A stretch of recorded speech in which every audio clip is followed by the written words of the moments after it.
Хэрхэн болон маань автоморил намайг заяа гэдэг Microsoft-ийн ажилчин. Гэхдээ өнөөдөр та бүхэндээ Google-ийн бүтээгдэхүүн болох Google Form хэрхэн татан болон ашиглах талаар демо хийхээр шийдсэн байгаа. Учир нь гэвэл манай YouTube channel-ийн доор амин нагийн хүсэлтээр энэхүү бичлэгийг хийж байна. Энэ мэтчилэн та бүхэн сурахыг хүсэн зүйлээ доор коммент үлдээснээр миний би өөрөө судалгааны үндсэн дээр маш богинохон хэмжээний бичлэгийг олон хүмүүст хүрэхээр шийдсэн байгаа. Ингээд олон зүйл ярилцлагаар хамтаа дэмрэг орцгаая.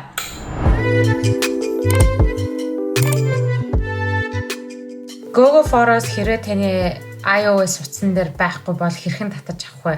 Хамтдаа Apple Store app руу ороод Google Forms гэж хайгаад маань гараад ирж байгаа. Би өмнө өөрөө татаж авч ирсэн болохоор энэ дээр үүлэн icon дээр те доош сум заасан хэсэг байна. Хэрэг та өмнө ерөөсөө татаж авч байгааг бол install гэсэн хэсэг байгаа. Та тэрэн дээр дараад татаж авч болно. Яг хэдийгээр download-ийг Google Forms дээр маш давуу тал нь гэх юм бол та ямар ч утсан дээрч компьютер дээрч өөрийнхөө Google хаягаараа та ороод зургнуудаа бол харах боломжтой. Би Google одоо жишээлбэл энэ апп устгасан ч гэсэн эргээд орох боломжийн мануудаа гаргаж өгч байна. Энэ дээр та өөрийнхөө тохиргоонуудыг өгөөд хариулаад тэгээ backup as Zaya гэдгийг та дараад энэ дээр high quality гэж байгаа мó original гэж байгаа. High quality-г бол хэрвээ та бичлэг save хиймээр байвал хадгалмаар байвал та сонгоорой. Ерөнхийдөө бол би зүгээр original гэдгийг сонгоод Wi-Fi байхгүй датагаараа болох гэсэн сонголт танд гарч ирнэ. Энийг та ямар ч идэвхжүүлээрэй. Тэгээ confirm гэд таны бүх зургуудыг backup хийгээд орох боломжтой гэсэн үг. Дараагийн та бүхэндээ харуулахыг хүсэж байгаа зүйл бол маш олон хүмүүс хэлдэг. За би утсан дээрх зураг устгасан чинь миний Google дээрх зураг устгачлаа. Аль эсвэл Google storage дээр зураг устгачлаа. Би яаж буцаж гаргаж ирэх вэ гэд эхлээд хамтдаа зураг авъя. Яг одоо би ингээд зураг авчлаа. Google Forms руугаа ороод хэрвээ та анзаарсан бол яг одоо миний интернет унтраастай байна. Тийм болохоор энэ дээр ингээд таны ажигласнаар ингээд сумаар тойроо цэг-цэгүүд байгаа. За одоо интернетээ нээнгүүд энэ маань уншиж эхэлнэ. Баруун гар тал, дээдлийн баруун гар талд одоо сум ингээд нэгээрээ ингээд уншигтаа дэше явж байна. Та анзаарвал энэ зурагт минь сум заасан. Бас тойроод ингээд уншигч байгаа гарч ирж байгаа. Уншигтаа дуусангууд танд ямар байх ёстойг бол дэлгэцэн дээр би тэнд харуулъя. За уншигтаа дуусангууд сум маань ингээ гүцэд болчихж байгаа. Заримдаа бас та анзаарсан бол ингээ cloud тэг үүлний ингээ тэмдэг гарч ирж байгаа. Таны зураг Google Cloud-д бол орсон гэдгийг бол илэрхийлж байгаа. За зургнууд маань татаад дуусангууд дээд талд ногоон өнгө болоод дууссан гэдгийг бол илэрхийлнэ. За хэдүүлээ зураг руугаа ороод саяны авсан зургуудаа устгаад үзье. Энэ зургууд надад хэрэггүй гэд устгахаар та анзаарвал таны Google дээр зураг маань хэвээрээ байгаа. Тэгэхээр таны хамгийн нэгт анхаарах зүйл бол та Google Form руугаа бүх зургаа download, upload хийх маш чухал гэсэн үг. За та Google Form дээрээ санамсаргүй та энэ зургийг устгачлаа гэж бодъё.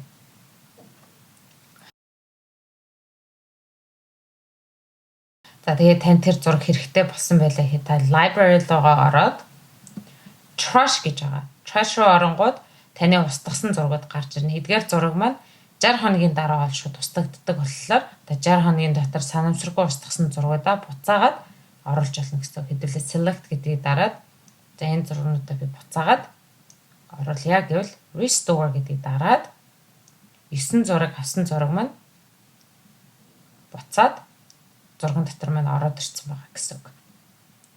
Ингиж та зургаа буцааж бол Google Form руу оруулж болдог гэх нь.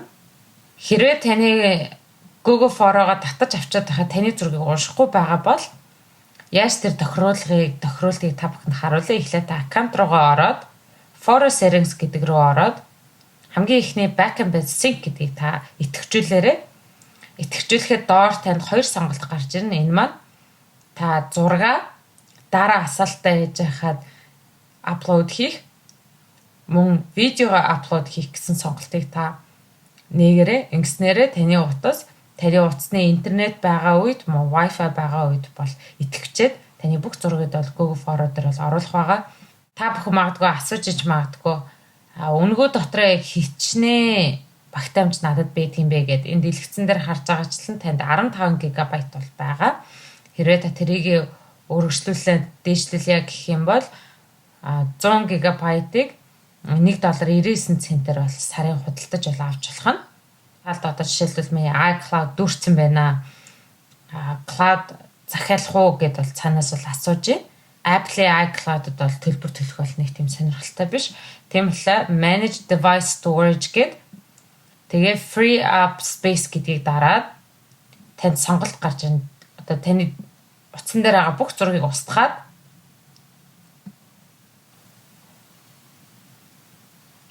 cloud руугаа оруулна гэсэн үг.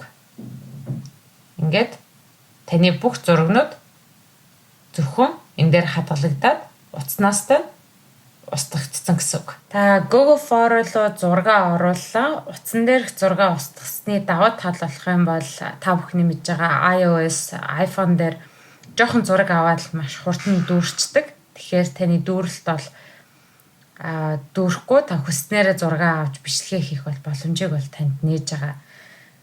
Зарим хүмүүс маань хэлдэг би энэ зураг утсан дээрээ байлгамаар байна гэд. Хэрвээ та Google Photos дээр байгаа зураг утсан дээрээ татахыг хүсэж байвал тухайн зургаа сонгоод зүүн гар талын дээшгээ сум заасан дөрвөлжин icon байгаа. Тэрэн дээр та дараад Save to Device буюу утсан дээр зураг хадгалах гэсэн энэ хэсгээр дараад таны сонгосон хүссэн зураг маань утас руугаа шууд ингээд татагдах байгаа.